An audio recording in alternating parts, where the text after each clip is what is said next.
Hello mga igan, mga kaluto.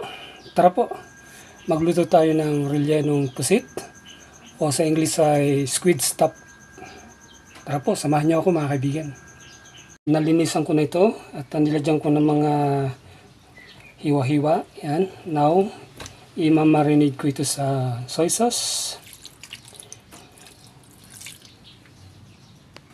Lagyan ko ng black pepper powder.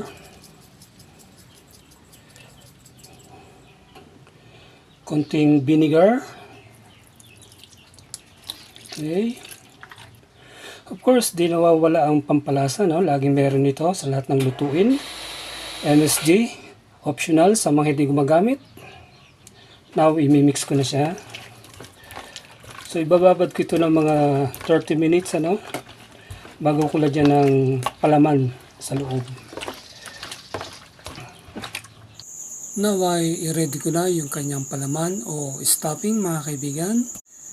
Red onion, 50% ripe tomatoes, minced ginger, minced red bell pepper, 1 stalk leeks, 6 minced long green chilies, and then lalagyan ko siya ng maraming toasted garlic.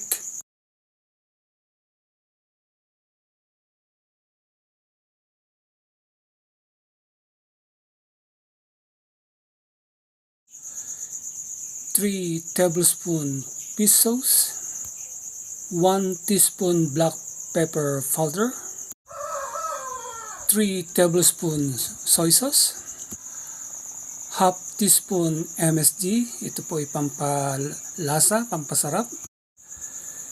Mix it well to combine all ingredients mga kaibigan.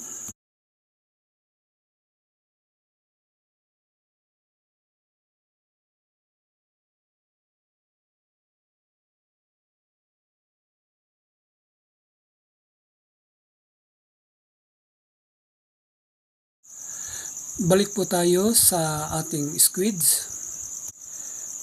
Ready na po ito para lagyan ng palaman. Habang nilalagyan po natin ng palaman ay isiksik po natin ng gusto hanggang sa lumobo o mapuno yung pusit.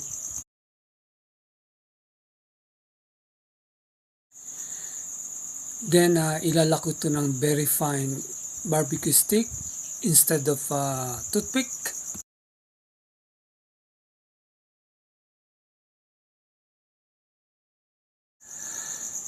Medyo mahaba yung stick kaya kailangan kong baliin o putulin ito.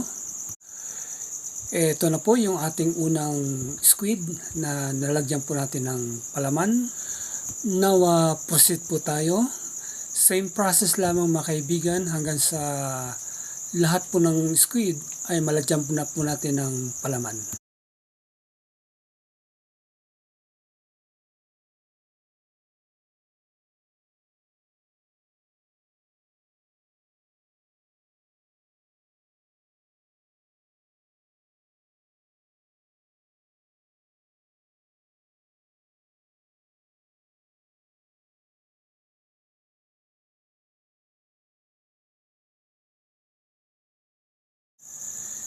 Ito na po at nalagyan na natin ng palaman lahat po nating squids at ready na po itong iprito sa mantika.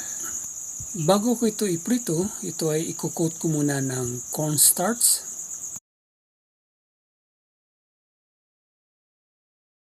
Naka medium heat flame lamang tayo mga kaluto para hindi masunog o mabigla yung ating pong squid. Okay, balik pa rin ko ito isa. Ayan o, wow, ganda ng pagkakaprito niya mga kaibigan. Alright mga igan, mga kaluto, ito na po ang ating rellenong pusit or fried squid stuff. Ayan po, with side dish na fern o pako. Yung pako po ay ginataan ni Farter.